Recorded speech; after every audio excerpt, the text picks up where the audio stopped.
Hello friends, आप देख रहे हैं आपका चैनल शेयर बाजार विद आयुष। और दोस्तों, बात करेंगे इस वीडियो में सभी आईपीओज अपडेट्स और जीएमपी के बारे में। तो आप लोग देखिएगा वीडियो को पूरा ज़रूर। तो शुरुआत दोस्तों फिजिक्स वाला से करते हैं, क्योंकि आपको पता ही आईपीओ का आज दूसरा दिन और कल के दिन ये क्लोज हो जाएगा। ₹1 के इस आईपीओ की फेस वैल्यू है, 109 का प्राइस बैंड है, 137 शेयर्स का लॉट साइज है।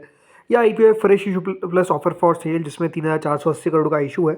3,100 करोड़ का दोस्तों फ्रेश इशू है, तो बाकी का ऑफर फॉर सेल है। तो एम्प्लॉयज़ के लिए डिस्काउंट है ₹10 प्रति शेयर का। दोनों एक्सचेंजेस पे याद रखिएगा, ये आपको लिस्ट होता हुआ दिखेगा, चाहे वो बीएससी हो या फिर एनएससी। देखिए, अभी दूसरा दिन चल रहा है। अभी तक जो सब्सक्रिप्शन है क्यूआईबी की तरफ से कुछ खास पैसा अभी तक नहीं लगाया गया है। एचएनआई कैटेगरी ने लगभग 4% इस आईपीओ को भरा है, मतलब 21 करोड़ रुपए डाले हैं। इसके अलावा जो रिटेल पोर्शन है वो 54% सब्सक्राइब हुआ है। एम्प्लॉय पूरा सब्सक्राइब हो चुका है। बट अभी तक आईपीओ को बस 11% यानी 219 करोड़ रुपए मिले हैं। देखिए, इशू को रिस्पॉन्स आप कह सकते हैं काफ़ी लो देखने को मिल रहा है। पहले दिन करीबन 8% भरा था, अभी तक 11% भरा है। अभी तो कह सकते हैं आज का दूसरे दिन का समय काफ़ी बाकी है।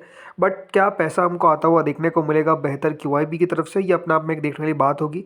ओवरऑल वही है ना कि दोस्तों, इस सेक्टर को लेकर ही अपने आप में कोई बहुत ज़्यादा दिलचस्पी नहीं है निवेशकों के बीच। और आई थिंक वो एक सबसे बड़ा फैक्टर है जो डेफिनेटली प्ले आउट करता हुआ देखने को मिल रहा है। बट अब देखते हैं आगे होता क्या है। अभी तक दोस्तों जो सब्सक्रिप्शन है वो अपने आप में बेहद कम है। अगला दोस्तों आईपीओ आता है एमवी फोटोवोल्टाइक का। ये आईपीओ भी आपको पता है आज दूसरा दिन है। ₹2 की इसकी फेस वैल्यू है, 217 का प्राइस बैंड है, 69 शेयर्स का लॉट साइज है। ये आईपीओ है fresh issue plus offer for sale. करीबन 2900 करोड़ का इशू है, जिसमें 2143 करोड़ का है फ्रेश इशू। तो बाकी का ऑफर फॉर सेल है 756 करोड़ का। याद रखिएगा दोनों एक्सचेंजेस पे ये भी लिस्ट होगा। सब्सक्रिप्शन वाइज यहाँ पर भी कह सकते हो कोई सब्सक्रिप्शन कोई खास नहीं है। क्यूआईबी कैटेगरी 2% सब्सक्राइब हुई है, मतलब 20 करोड़ रुपए क्यूआईबी की तरफ से डाले गए। एचएनआई कैटेगरी 9% सब्सक्राइब हुई है, मतलब 40 करोड़ रुपए डाले गए हैं। रिटेल कैटेगरी 53% सब्सक्राइब हुई है, मतलब 154 करोड़ रुपए डाले गए। तो कुल मिलाकर 13% यानी कंपनी को अभी तक 215 करोड़ रुपए मिलते हुए देखने को मिले।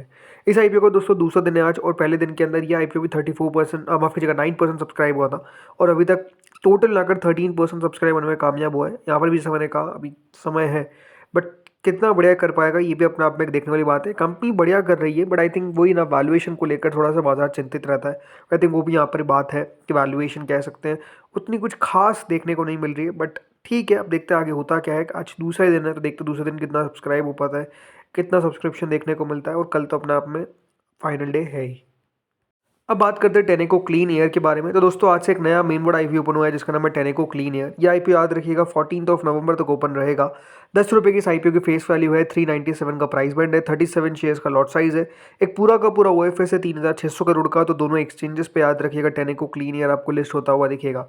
आज दोस्तों कंपनी के एंकर कल ही निकल कर आ गई थी, माफ करिएगा। जो कंपनी के एंकर बुक है उसमें कंपनी ने करीबन 1080 करोड़ रुपीज रेस करे फ्रॉम द एंकर इन्वेस्टर्स। अब किस किसने पार्टिसिपेट किया, चलिए इसके बारे में बात करते हैं। तो दोस्तों, टेनेको क्लीन एयर ने करीबन 2.72 करोड़ इक्विटी शेयर्स जो है वो दोस्तों यहाँ पर एंकर इन्वेस्टर्स को दिए at a upper price band. इसमें 1.47 करोड़ इक्विटी शेयर्स जो थे, यानी 54.15%, ये 17 डोमेस्टिक म्यूचुअल फंड्स को दिए गए। इसके अंदर दोस्तों SBI mutual fund, ICICI Pru, HDFC AMC, Kotak AMC, Axis, Tata, Motilal Oswal, Invesco, Quant, Edelweiss, Sundaram mutual fund participate करते हुए देखने को मिले। इसके अलावा डोमेस्टिक के अंदर SBI Life, ICICI Pru, HDFC Life और एक्सिस मैक्स लाइफ इंश्योरेंस भी पार्टिसिपेट करते हुए नजर आए। ग्लोबल फंड्स के अंदर दोस्तों Nomura funds, Fidelity, BlackRock, government pension fund, Abu Dhabi investment authority और गोल्डमैन सैक्स ने पार्टिसिपेट किया। तो काफ़ी अच्छी एंकर बुक, मतलब स्ट्रॉन्ग एंकर बुक आप कह सकते हैं देखने को मिली। काफ़ी शानदार डोमेस्टिक नेम्स, काफ़ी अच्छे डोमेस्टिक इंस्टीट्यूशन इन्वेस्टर्स, जिसमें आप इंश्योरेंस कंपनीज देखते हैं। और इसके अलावा ग्लोबल फंड्स में आप देखिए ब्लैक रॉक है, एडीआई है, नोमुरा है, गोल्डमैन सैक्स है, राइट, फिडेलिटी है। तो अपने आप में काफ़ी अच्छे फंड्स यहाँ पर भी हमको टोटल मिलाकर आते हुए देखने को मिल गए। अब सब्सक्रिप्शन की बात करते हैं, तो देखिए अभी तक क्यूआईबी की तरफ से तो कुछ खास पैसा नहीं लगाया गया है, मात्र 1 करोड़ रुपए लगाया गया, क्योंकि पहला ही दिन है। बट एचएनआई कैटेगरी लगभग 42% सब्सक्राइब हो चुकी है, यानी 225 करोड़ रुपए टोटल मिलाकर यहाँ पर हमको आते हुए दिख रहे हैं, जिसमें बिग एचएनआई कैटेगरी 36%, तो small HNI category 53%। Retail portion की अगर मैं बात करता हूँ तो रिटेल 19% सब्सक्राइब होता हुआ दिखा है। 238 करोड़ रुपए रिटेल की तरफ से हमको आते हुए दिखे हैं। तो कुल मिलाकर 19% टोटल ये आईपीओ सब्सक्राइब हुआ है, मतलब 466 करोड़ रुपए इस आईपीओ में हमको आते हुए दिखे हैं। देखिए ओवरऑल रिस्पॉन्स पहला दिन है, तो पहला दिन कितना सब्सक्राइब हो पाएगा ये देखने वाली बात रहेगी। बट ये जितने भी आईपीओ खुले हुए हैं उसमें सबसे ठीक आईपीओ आपको देखने को मिल सकता है। वैसे तो पूरा का पूरा ओएफएस ही है, मतलब सारा का सारा पैसा याद रखिएगा कंपनी के जो प्रमोटर्स हैं उनके पास आपको जाता हुआ देखने को मिलेगा, जो अपने इसमें हिस्सा बिक्री कर रहे हैं। कंपनी के पास कोई पैसा नहीं जाने वाला है, बट ठीक है, इसको रिस्पॉन्स ठीक ठाक आना चाहिए। अच्छी एंकर बुक देखने को मिली है, अब देखते हैं आगे कितना बढ़िया कर पाता है।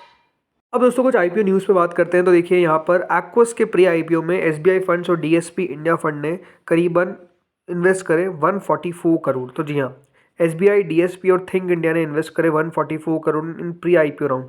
तो एक्वस जो एक कॉन्ट्रैक्ट मैन्युफैक्चरिंग कंपनी है कंज्यूमर ड्यूरेबल गुड्स के लिए और एरोस्पेस पार्ट्स के लिए, इसकी जो प्री आईपीओ राउंड हुई उसमें 144 करोड़ रुपीज़ रेज किए गए from SBI funds management, DSP और थिंक इंडिया अपॉर्चुनिटीज़ फंड। याद रखिएगा ये प्री आईपीओ फंडिंग राउंड है। इस फंडिंग राउंड से हुआ क्या है, जो आईपीओ का फ्रेश इशू है ये दोस्तों रिड्यूस हो चुका है टू 576 करोड़, जो पहले 720 करोड़ के आसपास था। ये जो ट्रांजैक्शन होता हुआ देखने को मिला, इसमें 1.88% स्टेक जो है वो दो एंटिटीज़ एसबीआई और डीएसपी को गई है और थिंक इंडिया को गई है, राइट। जो शेयर्स थे वो एलोकेट किए गए at a price band of 123.97। तो क्या ये आईपीओ प्राइस रहता है, ये भी अपने आप में देखने वाली बात रहेगी, बट हाँ, प्री आईपीओ फंडिंग राउंड तो इस पर हो चुका है। अब आते हैं अगली कंपनी पे, जो है दोस्तों जिसका आईपीओ जल्द हमको आता हुआ देखने को मिल सकता है। ऐसा का है अपोलो हॉस्पिटल्स ने। देखिए अपोलो हॉस्पिटल्स ने क्या कहा कि 25,000 करोड़ का रेवेन्यू जो है वो ट्रैक पर है ahead of FY27 IPO for omni channel pharmacy and distribution arm. तो देखिए अपोलो हॉस्पिटल की omni channel subsidiary Apollo health को, इसका दोस्तों आईपीओ बहुत ही जल्द हमको आता हुआ देखने को मिल सकता है, क्योंकि कंपनी ने बताया कि 25,000 करोड़ का रेवेन्यू विद 7% एबिटा मार्जिन ये FY27 के एंड तक कंपनी ने बताया कि हो जाएगा, और कंपनी प्लान कर रही है कि किस तरीके से आईपीओ की लिस्टिंग करवाया जाए। देखिए इसको प्राइवेट इक्विटी एडवेंट इंटरनेशनल के द्वारा बैक किया गया है, और अपोलो हेल्थ को क्या है दोस्तों, एक ऑफलाइन फार्मेसी डिस्ट्रीब्यूशन है डिजिटल हेल्थ सर्विसेज के लिए वाया अपोलो 24/7, और सून ये मर्ज होती हुई देखने को मिलेगी किमेट के साथ। एक शार्प टर्न अराउंड देखने को मिला कंपनी के प्रॉफिटेबिलिटी में। जो कंपनी है उसने 4-fold जंप बताया अपने प्रॉफिट में, करीबन 73.4 करोड़ रुपये प्रॉफिट हमको आता हुआ देखने को मिला इन Q2 FY26। जो पहले लॉस कर रहे थे कंपनी 38.6 करोड़ का, और उससे पहले 85 करोड़ का। तो अपने आप में कंपनी के नंबर्स बेहद अच्छे अब आते हुए देखने को मिले, सुधरते हुए देखने को मिले। और अब आईपीओ को लेकर बातचीत है। FY27 के एंड तक कंपनी बता रही है कि 25,000 करोड़ के आसपास का रेवेन्यू, 7% का एबिटा मार्जिन देखने को मिलेगा। तो आई थिंक एक इंटरेस्टिंग ये एस्पेक्ट हो सकता है। अब देखते हैं कब कंपनी फाइल करती है। अभी तो कंपनी का प्लान है कि कंपनी अपना आईपीओ लेकर आएगी। चलिए बात करते हैं बाकी मेन बोर्ड आईपीओ पे। तो दोस्तों एक और नया मेन बोर्ड आईपीओ का अनाउंसमेंट हो चुका है, नाम है एक्सेलसॉफ्ट टेक्नोलॉजीज। जी हाँ, एक्सेलसॉफ्ट टेक्नोलॉजी आईपीओ ओपन होगा 19 से 21 नवंबर के बीच में। आईपीओ का एग्जैक्ट साइज, प्राइस बैंड सब अभी अवेटेड है, तो उसके बारे में जैसी डिटेल्स आएगी आपके साथ शेयर करेंगे। इसके अलावा कैपिलरी टेक्नोलॉजीज एक नया मेन बोर्ड आईपीओ जो ओपन होगा 14 से 18 नवंबर के बीच में। 877 करोड़ का इशू का साइज है, 577 का प्राइस बैंड है, 25 शेयर्स का लॉट साइज है। अब देखते हैं कितना बढ़िया ये कर पाता है। देन दोस्तों अगला आईपीओ आता है फुजियामा पावर सिस्टम। ये आईपीओ भी ओपन होगा फ्रॉम 13 to 17। 828 करोड़ का इशू का साइज है, 228 रुपये का प्राइस बैंड रखा गया, 65 शेयर्स का लॉट साइज रहता हुआ देखने को मिलेगा। याद रखिएगा आज 12 तारीख है, तो आज इस आईपीओ की एंकर बुक हमको आती हुई देखने को मिलेगी। देन दोस्तों अगला आईपीओ आता है टेनेको क्लीन एयर। तो आज की एक अच्छी लिस्टिंग के बाद जीएमपी में हमको सुधार देखने को मिल रहा है। अच्छी लिस्टिंग किसकी, ग्रो की देखने को मिली। तो अब 75 रुपीज़ का प्रीमियम टेनेको क्लीन एयर का भी हो चुका है। वैसे तो 55 का लो है, 101 का हाई है, तो अपने आप में बहुत फ्लक्चुएशन देखने को मिले। बट अब देखते हैं कितना बढ़िया ये कर पाता है। आज से ओपन जैसा आपको बता दिया है, हो चुका है। लेट्स सी आगे होता क्या है। इसके अलावा फिजिक्स वाला कल जीएमपी नीचे जाने के बाद फिर से थोड़ी सी रिकवर करती हुई देखने को मिली है। 3 रुपये कई जगह पे 2.5 रुपये इस तरीके से प्रीमियम ट्रेड हो रहा है। सब्सक्रिप्शन तो अभी तक कोई खास निकल कर नहीं आया है, बट अब देखते हैं आगे होता क्या है। इसके अलावा अगला आईपीओ आता है एमवी फोटोवोल्टाइक का। यहाँ पर भी दोस्तों प्रीमियम तो अगर आप देखेंगे तो कुछ खास नहीं है, 5 रुपये हो चुका है, 2.3% के आसपास, काफ़ी कम है। सब्सक्रिप्शन पर डेफिनेटली डिपेंड करेगा बहुत कुछ। So let's see.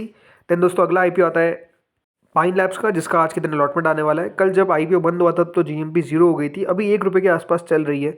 अगेन कोई खास नहीं है, बट अगेन क्या हो पाता है ये देखने वाली बात रहेगी। आज के दिन अलॉटमेंट है और 14 को लिस्टिंग है। इसके अलावा आज ग्रो की लिस्टिंग हुई, धमाकेदार लिस्टिंग आप कह सकते देखने को मिली। मतलब 5% का प्रीमियम था, 12% पे लिस्ट हुआ, उसके बाद और ऊपर गया, मतलब 22-23% चला गया था। तो आई थिंक निवेशकों ने दमदार पैसा ग्रो के लिस्टिंग में बना लिया। कल हमने लिस्टिंग डे स्ट्रैटेजी में भी आपको ये कहा था कि नुकसान तो नहीं होगा, ये बात मान के चलिए, और एक्जैक्टली वैसे होता हुआ नजर आया।